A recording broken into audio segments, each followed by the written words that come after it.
Hello everyone. तो इस video में हम देखने वाले हैं एग्रीकल्चर या हॉर्टिकल्चर से रिलेटेड कुछ मोस्ट इम्पॉर्टेंट क्वेश्चन। आजकल एग्ज़ाम का पैटर्न थोड़ी चेंज होता जा रहा है और उसका सिलेबस भी वास्ट होता जा रहा है, तो आप जितना ज़्यादा कवर कर सकते हैं सिलेबस को उतना ही बेस्ट है। सो इसीलिए मैं ये वीडियो बना रहा हूँ। उम्मीद है आपको ये वीडियो पसंद आएगा। देखते हैं पहला क्वेश्चन। वपनियन क्या है? वपनियन क्या होता है या कैनिंग क्या होता है? तो ये होता है बंद डिब्बों में फल संरक्षण का तरीका कहलाता है वपनियन। क्वेश्चन नंबर सेकंड है, कौन परिसंरक्षण में काम नहीं आता है? तो परिसंरक्षण में काम नहीं आने या प्रिजर्वेशन में यूज नहीं लिया जाता है हाइड्रोक्लोरिक अम्ल का।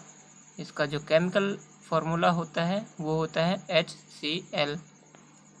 पाता गोभी या पत्ता गोभी का कौन सा भाग खाया जाता है? तो हम इसमें क्या खाते हैं? वानस्पतिक कलिका। चौथा प्रश्न है, भारत में हरित क्रांति की शुरुआत कब हुई? तो भारत में हरित क्रांति की शुरुआत हुई थी सन 1967-68 में। क्षारीय मृदाओं में सुधार लाने के लिए प्रयुक्त रसायन कौन सा है? तो क्षारीय मृदा है, उसको सुधार के लिए हमको आम्ल टाइप का मिलाना पड़ेगा कुछ, तो हम उसमें मिलाते हैं gypsum. Option number A correct है। कौन मृदा सुधारक होता है या सॉइल करेक्शन होता है? तो ये होता है जिप्सम। मतलब हम इसको मृदा सुधारक क्यों बोल रहे हैं? क्योंकि ये क्षारीय मृदा को सुधार करता है। सेंट्रल टोबैको रिसर्च सेंटर कहाँ स्थित है? तो सेंट्रल टोबैको रिसर्च सेंटर स्थित है राजमुंदरी में। आप मुझे कमेंट बॉक्स में ये कमेंट करके बताइए कि ये जो राजमुंदरी है ये कहाँ स्थित है। क्वेश्चन नंबर 8 है, काली मिट्टी का काला रंग किसकी उपस्थिति के कारण होता है? तो ये होता है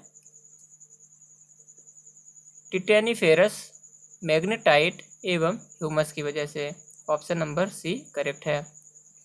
पुरानी जलोढ़ मिट्टी किस नाम से जानी जाती है? तो पुरानी जलोढ़ मिट्टी ये जानी जाती है बांगर या डांगर, आप बोल सकते हैं डांगर बांगर, उस नाम से जानी जाती है पुरानी जलोढ़ मिट्टी।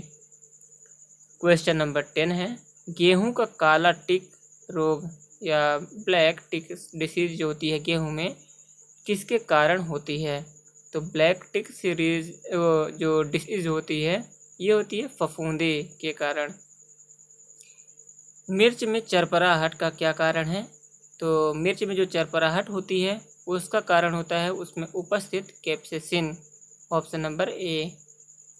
नाबार्ड NABARD की स्थापना किस वर्ष की गई? तो ये स्थापना की गई थी वर्ष 1982 में।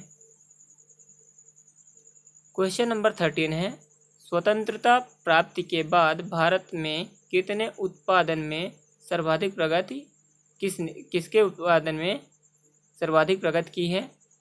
तो ये हुआ है गेहूं के उत्पादन में इंडिया ने एक्सपोनेंशियल इंक्रीमेंट किया है। 14वां प्रश्न है, भारत में हरित क्रांति के जन्मदाता कौन है? तो भारत में हरित क्रांति के जो जन्मदाता हैं वो हैं MS स्वामीनाथन। केसर या जिसको हम सेफ्रॉन बोलते हैं का सबसे अधिक उत्पादन किस राज्य में होता है? तो ये इसका करेक्ट आंसर होगा जम्मू कश्मीर।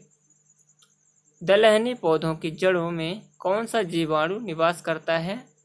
तो दलहनी फसलों के जड़ों में जो जीवाणु है वो है राइजोबियम, इसको राइजोबियम बोलते हैं। सिल्वीकल्चर के अंतर्गत किसका अध्ययन किया जाता है? तो सिल्वीकल्चर के अंदर या सिविकल्चर जो होता है उसके अंदर हम अध्ययन करते हैं वनों का। भारत में सबसे ज़्यादा कौन सी मिट्टी पाई जाती है? तो मैक्सिमम जो मिट्टी पाई जाती है वो होती है जलोढ़ मिट्टी। पुरानी जलोढ़ मिट्टी को हम बांगर बोलते थे। कपास अनुसंधान संस्थान कहाँ स्थित है? तो ये स्थित है मुंबई में। मुंबई कहाँ है? महाराष्ट्र में, और ये महाराष्ट्र की कैपिटल है। धान का प्रसिद्ध खैरा रोग का क्या कारण है? तो खैरा रोग का जो मेन रीज़न होता है वो होता है जिंक की कमी, जस्ता की कमी। Central sugar cane breeding institute कहाँ पर स्थित है? तो इसका करेक्ट आंसर क्या होगा? कोयम्बटूर। आप मुझे कमेंट बॉक्स में ये कमेंट करके बताइए, ये जो कोयम्बटूर है ये कहाँ स्थित है। किसे मानव उत्पादक धान्य अन्न या मैन मेड सीरियल कहा जाता है? तो ये कहलाता है ट्रिटिकेल्स को, ट्रिटिकेल्स को। ठीक है। 23वां प्रश्न है, कौन खरीफ की फसल है? खरीफ क्रॉप इनमें से कौन सी है? तो जो इसमें डिफरेंट होगा वही होगा जौ, मसूर, सरसों। ये मेरे हिसाब से नहीं है, क्योंकि ये होते हैं सेकंड सीज़न में, बरसात के जो बाद होता है, ये ठंड वाला जो सीज़न होता है उसमें होते हैं। तो इसका करेक्ट आंसर क्या हो जाएगा? बाजरा।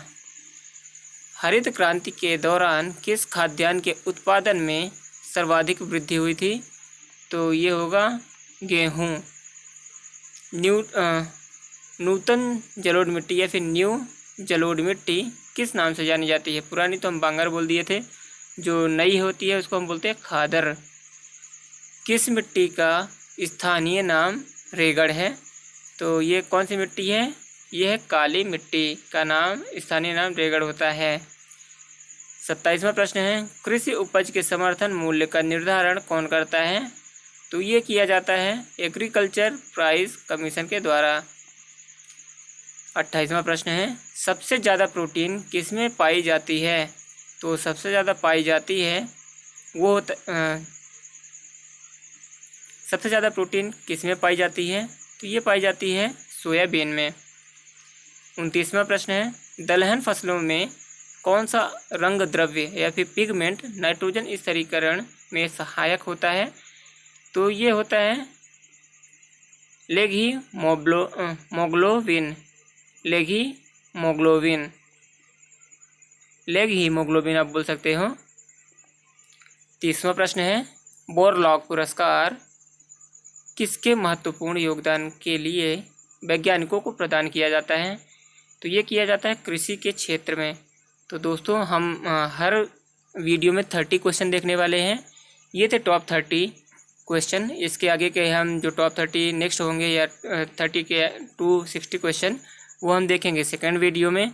तब तक कीजिए इंतज़ार। आपको ये वीडियो कैसा लगा कमेंट बॉक्स में कमेंट करके बताइए। वीडियो को ज़्यादा से ज़्यादा लोगों को शेयर कीजिए, चैनल को सब्सक्राइब कीजिए। Thank you so much.